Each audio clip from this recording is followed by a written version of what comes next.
Hi, this is Jules for you, and today I want to talk about open heart surgery. I had one in 2014, and I'm sure there's a lot of you out there that are either going to have that or you already have, and you just kind of want to listen to other people's experience. So I know that I wanted to listen to other people's experience and couldn't find very much information on others, so here I am. I hope I hit all the topics, and if I don't, then let me know and I can make another video with your comments of what you want to have me talk about. So, like I said, 2014 is when I had my surgery with mitral valve prolapse. If you have gone to the cardiologist and they've told you, it actually is something that you've had since birth. It's not something that's an onset. So, with that being said, I didn't know I had any problem with my heart until 2009.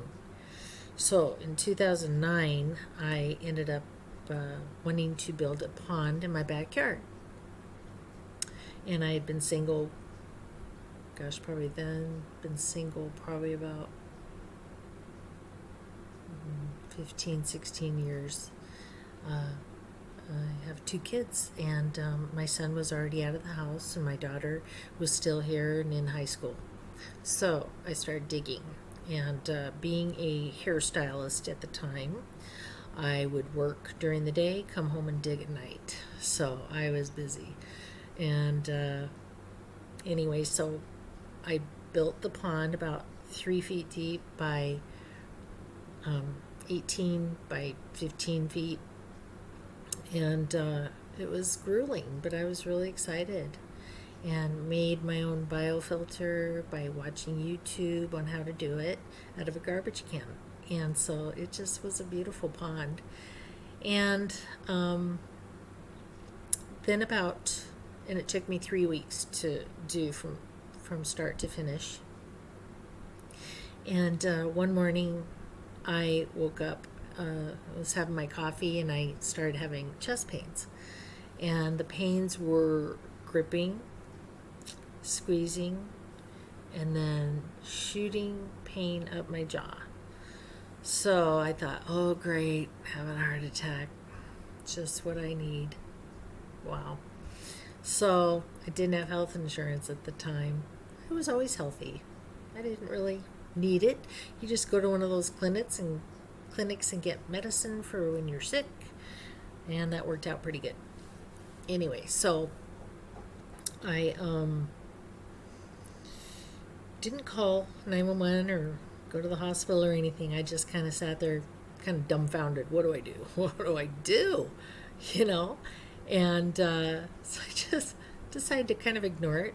Went up, started doing dishes, and I was kind of leaning over the sink, just like, oh my God, this really hurts. And then pretty soon it started easing up. It took about 4 minutes, started easing up. And I was like, oh, I'm feeling okay. I'm all right. So I forgot about it for about 2 years, and then I started having some more, and get more frequent. And it's another interesting thing that would occur with the squeezing and all that is I would be getting Z's periodically, not at the same time, but migraines, but without the pain. So I'd get the Z's where I couldn't see in front of me, just boom. And what's interesting is I had those when I was having my son at the age of 27. I had migraines during the whole pregnancy. Just the Z's, not the pain. And the doctor, I had to go to an eye doctor just to make sure everything was fine. He goes, oh, you're having some ocular migraines with the pregnancy. It'll probably never happen again after you have the baby. And he was right. Never happened again until just when I was having this heart pain, time from 2009 until I still get them once in a while. Anyway, so this is 2020. So I was getting the Z's, and then in 2012, I met my now husband. And I was single a total of 18 years. And of course, dated a lot. But nobody was, worth getting married to. Sorry, but it is slim pickings out there for a conservative woman who's looking for love. And it looks like, there's a lot of playboys out there. So, I found my husband online dating. And our first date was going up north to Anacortes. No, sorry. Going up north to La Conner to look at a sailboat he wanted to buy. And on that first date, we hit it off, got along so well. And he said to me when we were sitting on that boat looking at it, and he says, for my retirement, I want to build a catamaran and sail around the world. Are you interested in something like that?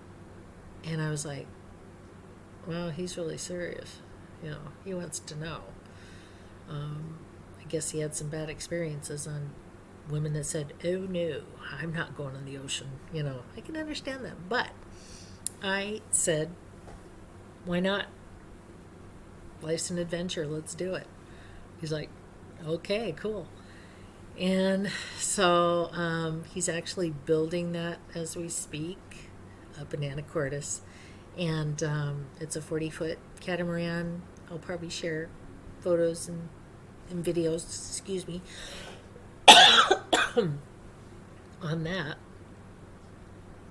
And anyway, so back to the heart. I told him 8 months before we got married, I said, I am having chest pains and I'm concerned about it, and I just want to let you know ahead of time because I don't know what it is. And of course, he, looking at me, knew I was just a go-getter and, good shape. I was 140 pounds and, he didn't suspect that I had anything really wrong with me, and I really didn't know. I wasn't too concerned. I would have gone to the doctor. I wasn't too concerned, really. So, after we got married, I immediately went and got, because he says, I have really good health insurance. So I'm like, okay, so I went to the doctor, and she actually said that she heard a heart murmur. And I'd never been told that before. In all the visits to the doctors, they always check your heart, and never heard anybody say that. So she says, I'm going to schedule an echocardiogram, and so I want you to go and get it checked out. We'll let you know. Okay. So I did. And then I got a call 2 days later, and the lady says, we got the results from your echo, and you, first we need to schedule an appointment. She just went into scheduling an appointment with a cardiologist. And so I scheduled it, and then she says, you have mitral valve prolapse with moderate to severe regurgitation.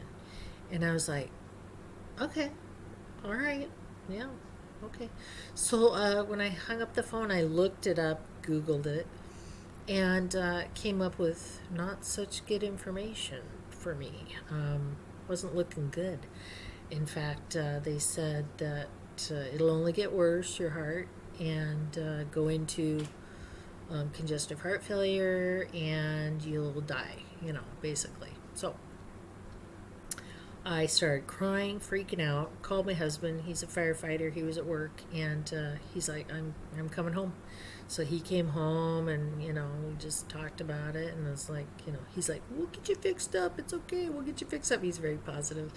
So, sure enough, 6 months after we got married, had to have an operation on my heart.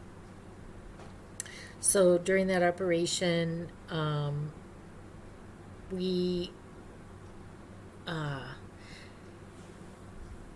shouldn't say I had 4 procedures done on the heart, and it was at University of Washington here.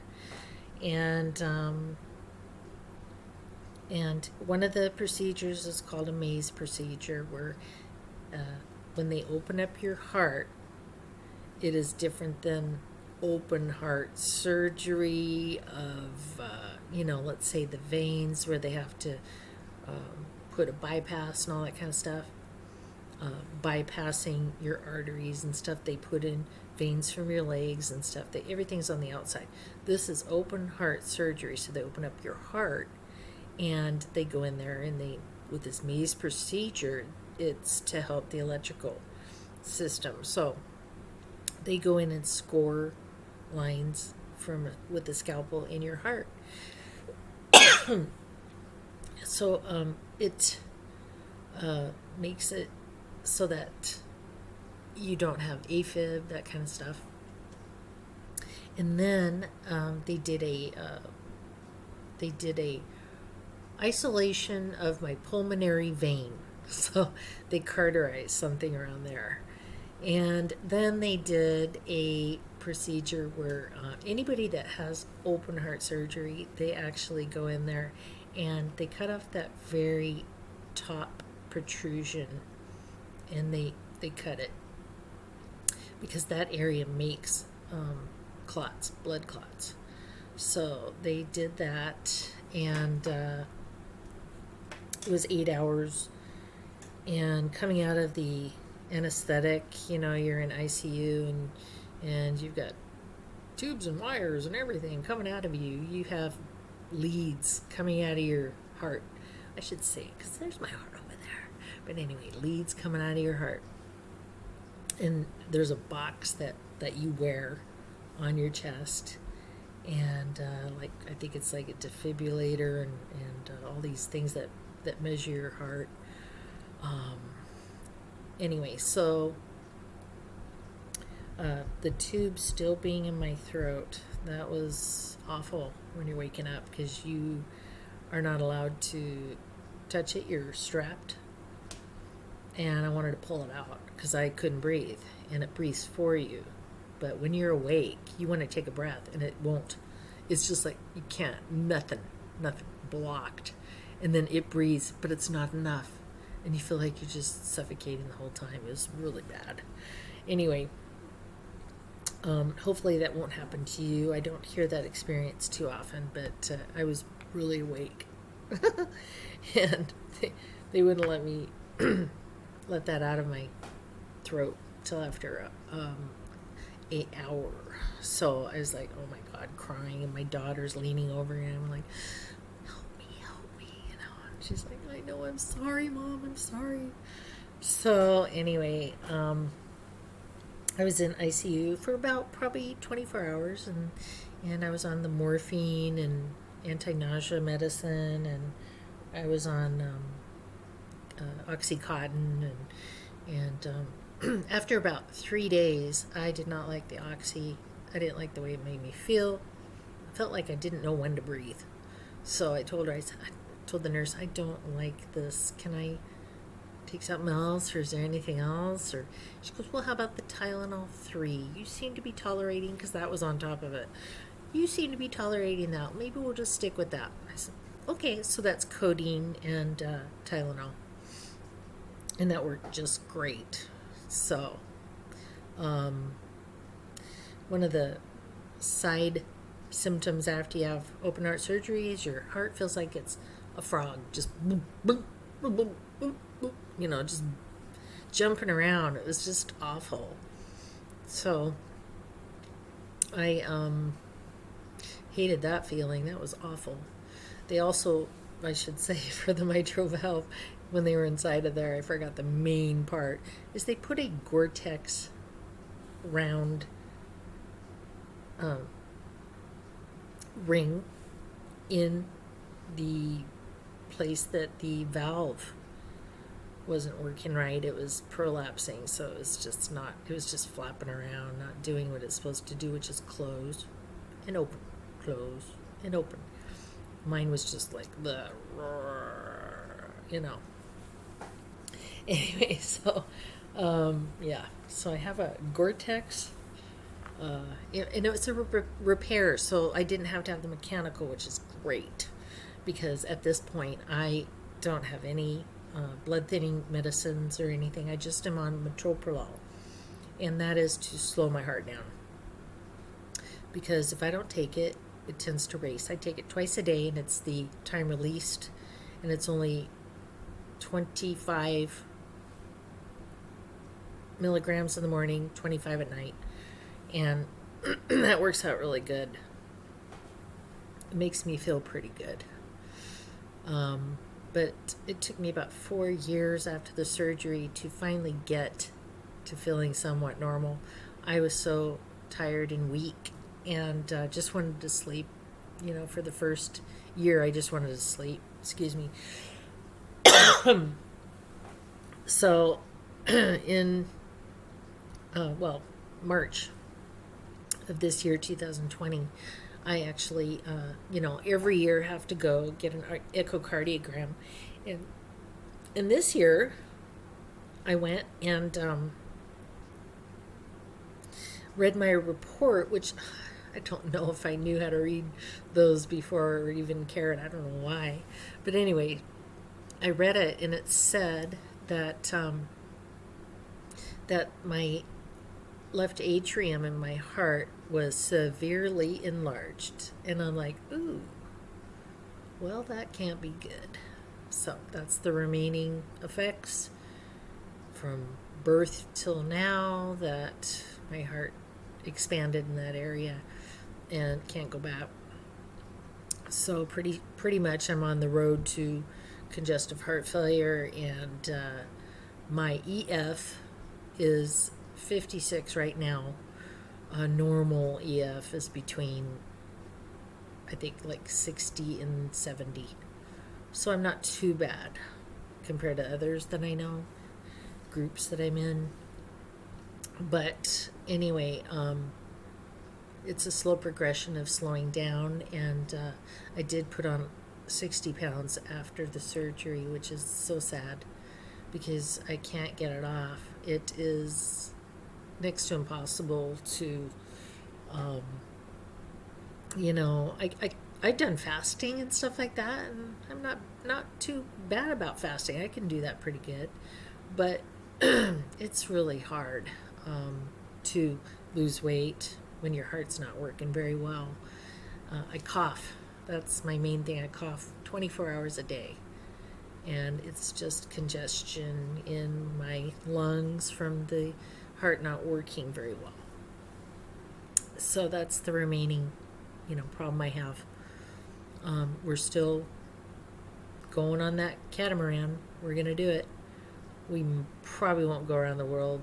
My husband now realizes, after being with me and knowing my limitations, that that's not going to be quite possible, but we've adjusted to other ideas. Like he has so many people that he works with that would love to take a cruise and be on a boat and be part of the whole thing of going across the ocean. So it's like 3 weeks at a time and go to different destinations. And then he says, and I'll just fly you there. I'm like, it sounds good to me, because, you're not going to get enough sleep. I need lots of sleep. And if you don't get enough sleep, you don't think right, and I'll probably fall over on the boat, and he knows. So, yeah. So we've got our retirement plan. He probably will retire in about 2 years, hopefully, God willing. But if you have any questions, just let me know. I know I've skipped over things, and I'm sorry. Refresh my memory. If you have any comments, just leave them in the comment box. I'll get back to you as soon as I can. All right. Thanks for listening. Okay. Bye-bye.